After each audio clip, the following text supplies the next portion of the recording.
Next on Makosi Today. We turn a blind eye to situations of domestic violence. What kept you in this violent relationship? I was so in love with him. I believed in his goodness. You know, why would someone who cares about you want to hurt you?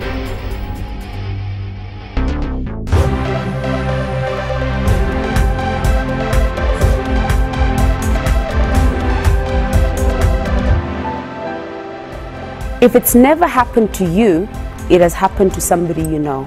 In Africa, domestic violence is as prevalent as 1 in every 3 women have suffered it. Today on Makosi Today, I talked to Lorraine, a DJ. She's actually from Tanzania, but she works in Zimbabwe. She suffered domestic violence when she was 16. It was her boyfriend, it wasn't her husband. I talked to her about why she stayed. I talked to her about, did she ever hit back? I talked to her about, does she feel he and her both were victims? It's quite an interesting chat. Very, very sobering. Stay tuned.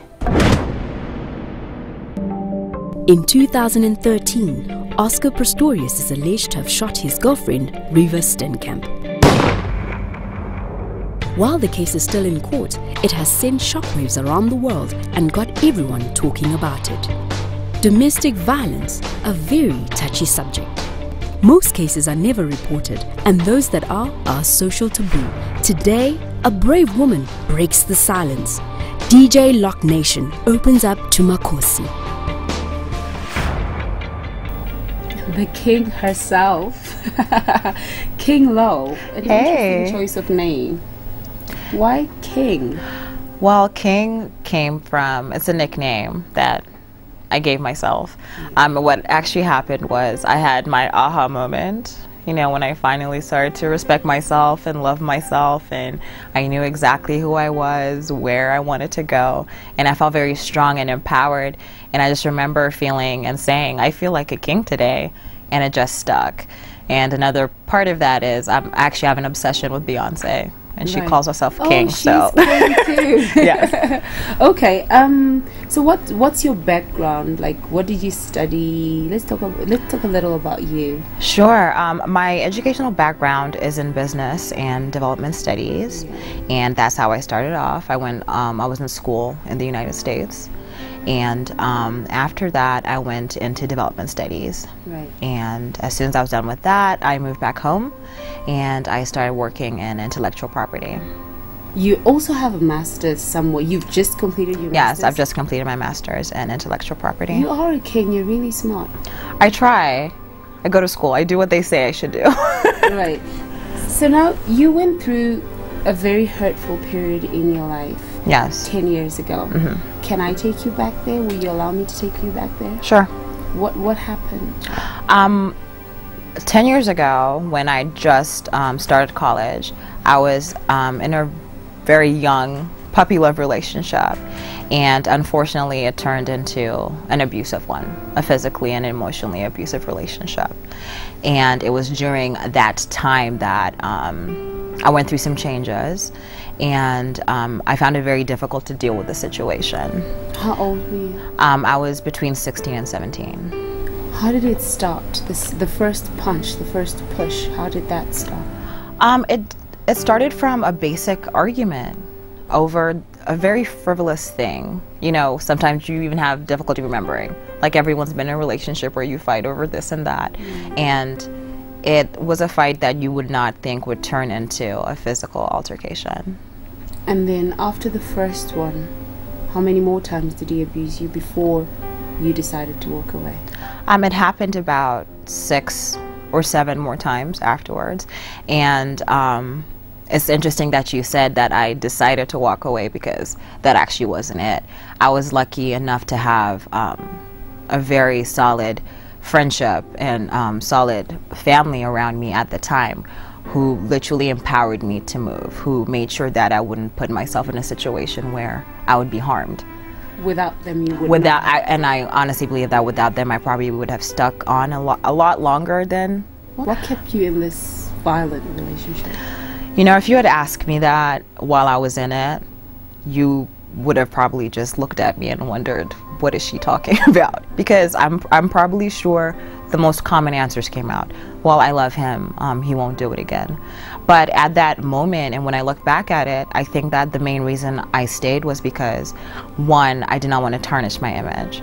I'm a very headstrong, a leader. I'm someone, you know, people usually listen to and, you know, sought advice from. You're king. Yeah, I've been a king. Yes. So the image of people asking why would Lo have that happen to her, I couldn't fathom having that happen. Like, I just did not want anyone to know. Secondly, I honestly believe that he wouldn't do it again. I firmly believe that. Every time you did it, you thought this yes, was the I last mean, time. I was so, well, what I thought was, I was so in love with him. I believed in his goodness. I really thought that whatever was happening with him was, you know, was just a phase. Like, because why would he want, you know, why would someone who cares about you want to hurt you? Did you ever hit back? Yes, I did retaliate. And a couple of times I used that retaliation as justification to why I shouldn't say anything. Well, it was a situation where, well, he hit me and I hit him back, so we're even now. What triggered it? Like, what made him angry? I believe it's the main triggers that are just common with most abusers. It's possessiveness, it's jealousy, and most importantly, it's insecurity that abusers usually have. So you now work with the Makosi Project. I do, yes. You obviously they don't pay you for it. It's No. I don't want to use the word charity because it's over abused, but it's something that you were telling me you feel also helps you.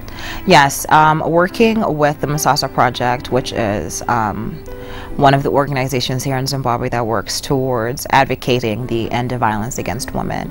It's definitely a very passionate cause for me, not only because I endured my own ordeal, but because I'm a woman, and abuse on any level is a gross injustice that I just don't think should be tolerated. Also, 1 in 3 women in Zimbabwe go through or are affected by abuse, and you have 30% of women having experienced some kind of abuse, but from the age of 15 going onwards, and a large percentage of our population is women. And for me, what I found important was that I wanted to encourage especially young women to be able to speak, because our problem is a lot of women suffer in silence, and that's what upsets me.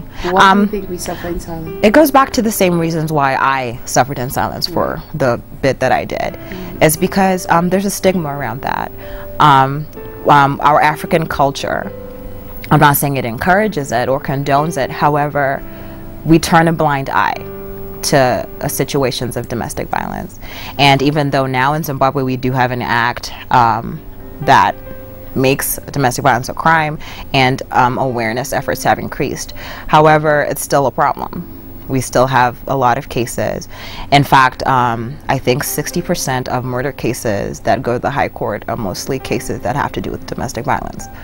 So that, like, numbers like that really show you that it's a very serious problem. How does our culture contribute to us keeping quiet? I feel that our culture contributes to that because marriage is a very serious and is a very important thing. And the process of marriage, especially with our Lobola traditions, it takes a very long time to, and it takes a lot of involvement, both financial, emotional, and the whole family is part of that process. So bringing 2 people together isn't just we met, we fell in love, and now we're together. I know, right? Like everyone, it's, you know, it takes a village. It takes a village. Cows are involved. Chickens. Maybe private jets. You know, it takes a village. Yes.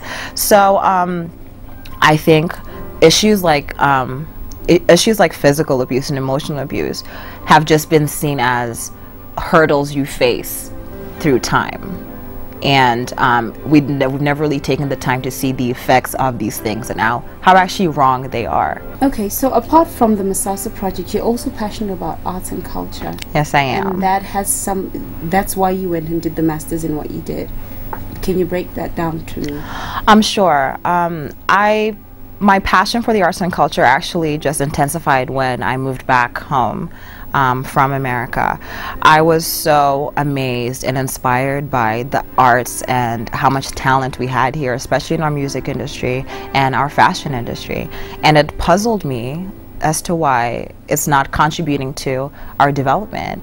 And I'm a very firm believer in that some of the challenges we face as a country can be answered by developing this industry. And I'm talking about economic development, I'm talking about national unity, things like that. So when it came to trying to figure out how I could be more of an impact, how I could help to develop the industry, is how I fell into intellectual property. So my area of interest is in developing the industry so that they are able to contribute to the economy using intellectual property systems. More from DJ LockNation after the break.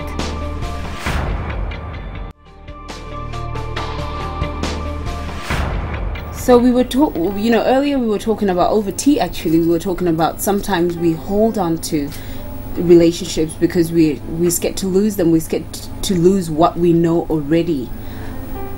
Like how, do you feel that's why probably you stayed? Most definitely, because it's like whenever you're making a decision, you're going to look at the pros and the cons. Right. And so if you're in a situation where you feel like you're gaining so much, you can rationalize some crazy things. Right. So if you have a home and now you have children, if you're being taken care of, being pushed against a wall when someone's angry isn't, you'll ask yourself a question: Mm-hmm. Is this really worth ruining my family? Yeah. Is this really worth leaving my husband? And these are big things in life. I mean, especially for women. And I think that relates to our culture as well, and what we're talking about, marriage being a very important thing and something that involves not just you and your husband, but your family. And I feel that's why a lot of women do suffer in silence, because they place so many things above their own safety, if you look at it.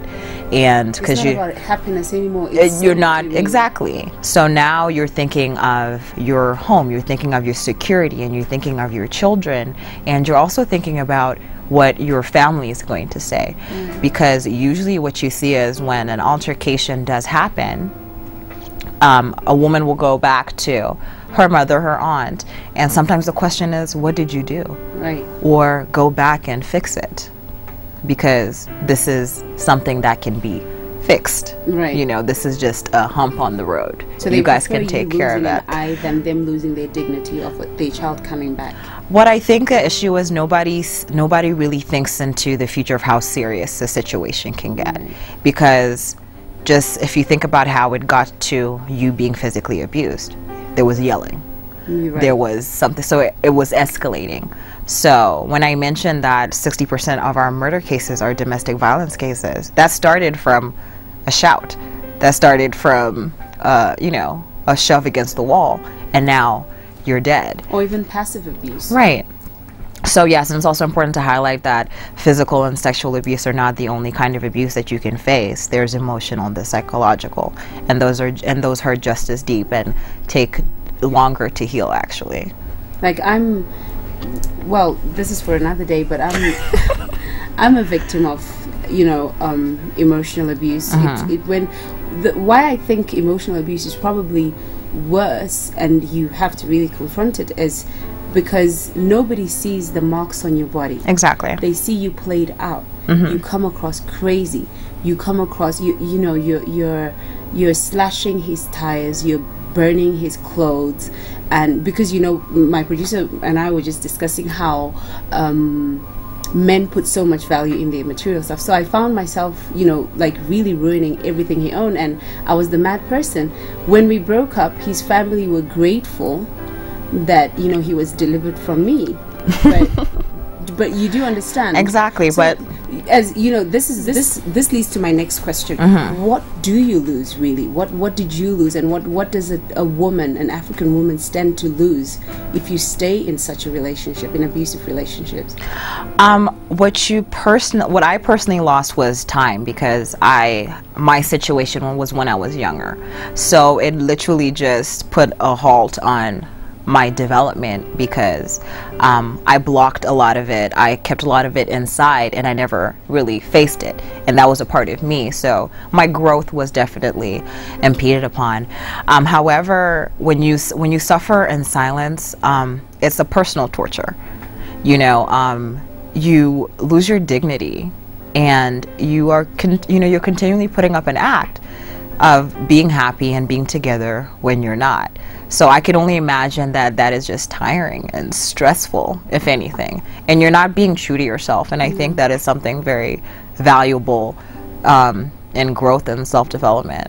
So would you say the most important thing if you find yourself in an uncomfortable, abusive relationship is to find someone to talk to? Yes, I think that's the first step towards anything, because that means that you're thinking of yourself. You are recognizing the fact that something is not right, and you're going to speak to someone. And that is a very big part of what I love about what Masasa does, and a very big reason why I'm a part of it, because that's what I want to do, is to encourage women to speak to someone, do something about it, because you're not supposed to live like that. That's not a life anyone should have. So if there's a situation where you know for a fact that you are being abused, and this is physical, sexually, emotionally, and psychologically, speak to someone about it, and just trust that the people that care about you will not judge you, will not make you feel any smaller, and will not blame you for what's going on. Right. Life after abuse, communication remains an important thing. How important is it to communicate that to your partner, what happened to you in the past? Are you talking about like a future partner? Yeah, a future partner. It's very important. Just communication on a whole, just on anything. Right. However, from my own experience, it has been important for me to communicate that, because then there's an understanding of why a person might react to something a certain way, because I can imagine it might be very difficult for other women to actually speak to their next partner and explain to them that this is what happened to me, and this is how we should treat each other, talk to each other, etc. More from DJ LockNation after the break.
You originally, I did some work on you. I was looking at your blog, Okay. you know, beautiful, interesting King Lo, and I figured you are like first generation Zimbabwean, but your parents are actually from Tanzania. Yes, my parents are from Tanzania, so we were originally Tanzanian.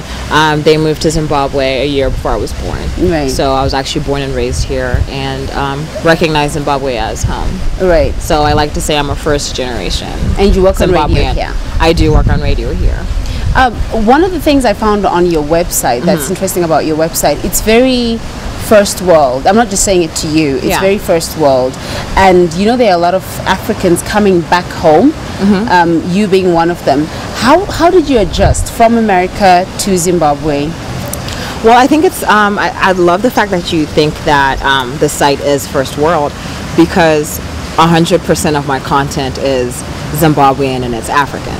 All the artists I profile, all the music I put on there is made in Zimbabwe or was made somewhere in Africa. So a big part of what LockNation is I'm trying to create an excitement for our industry, an excitement for African art, for African music, for African design that I personally didn't have. So I'm actually just playing catch up by myself. So it's exciting me. And as someone who moved from a first world country and then I came home, I really believe that I could create the same experience and that we're very much capable of having the same entertainment, the same kind of industry life that is elsewhere, and we can have it here. So that's a very big part of what I'm trying to do, is to not only celebrate our artists and our creators, but to promote them as well.